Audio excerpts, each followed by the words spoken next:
那什么因缘条件可以让智慧升起？般若，智慧。般若。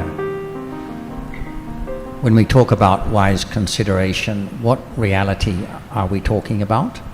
当我们在谈思慧的时候，既然不是你在思慧，那是什么实相升起的在思慧？还是说什么样的实相升起？思慧，当我们说思慧的时候，我们指的是哪个实相升起了？不是你在思慧嘛？那什么升起了？如理作意思维升起。如理作意就是智慧嘛，哈，般若。Yes, Jitta with Panya. But what conditions the arising of Panya in the first place? 所以原来的问题是说，思慧是智慧升起的意思，所以它累积了。可是那是什么可以让智慧升起？思慧的因缘条件是什么，以至于智慧可以升起？觉知。Sati. Sati arises together with Panya. What conditions the arising of Sati and Panya that we call wise consideration? What are the factors for the arising of that in the first place? 那个也是思慧的那一刻，思慧那一刻有智慧升起，一定有觉知。所以这个同样的问题就是说，那是因为什么，所以他们可以升起？他们不会没有原因升起的。就是对法的了解，去了解法，是不是？对，就是 understand Dharma. Well, I think we're just referring to one and the same thing here. When we talk about understanding Dhamma, we're also referring to Jitta with Panya of some level. 我们现在讲的全部都同一件事情。了解法那一刻就是思慧啊，那一刻一定有智慧啊，那一刻一定有觉知。所以到目前为止，我们讲的是同一件事情。那因为什么这件事情可以升起？ But in order to wisely consider, for example, hearing consciousness, one has to have heard the description of hearing consciousness and what it does, how it functions, what its function is, and what its object is, and so on. 所以，比如说我们刚讨论的耳识这个例子，当作思慧的例子嘛。那你要思慧这件耳识的时候，你是不是要先知道什么是耳识？耳识的功能是什么？耳识可以经验什么？等等的。什么在思慧之前？在思慧之前。Because I think it's fair to say that before this morning's discussion, it would not have been possible, in your case, for awareness of hearing consciousness to arise, because you've heard the details about it for the first time this morning.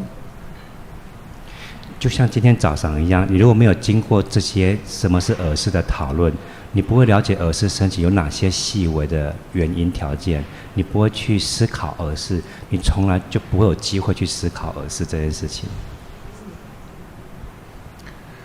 So the Buddha's teaching is all about a description of what is real at the present moment and can potentially be the object of wise consideration and awareness and understanding. 所以你能够思慧，你要先知道什么是慧，所以你要知道佛陀在讲什么。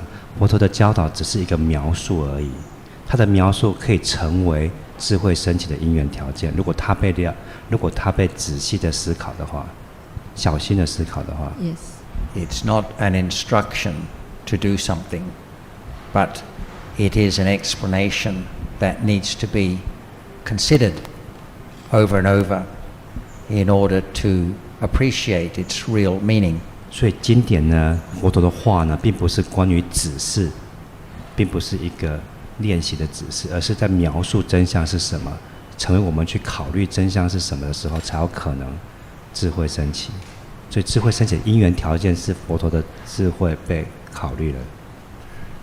A while ago you asked Ajahn, do we observe what arises and falls away at the present moment?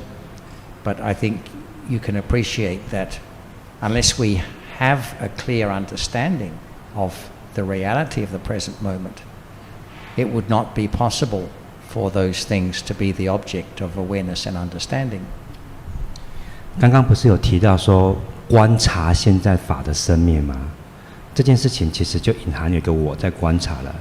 这跟刚刚我们在讨论的了解这些各个不同的法，然后去思考它，是不太一样的。这个细微分得出来吗？ One would simply be trying to observe the world as one sees it now, rather than the world as explained by the Buddha.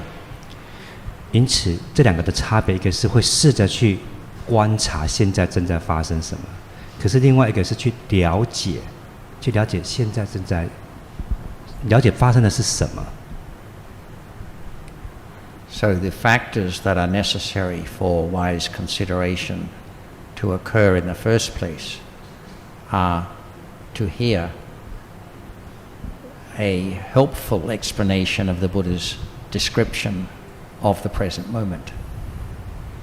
所以，思慧的前提，思慧的因缘条件是能够听到一个真正正确的、有帮助的对佛陀的话的解释。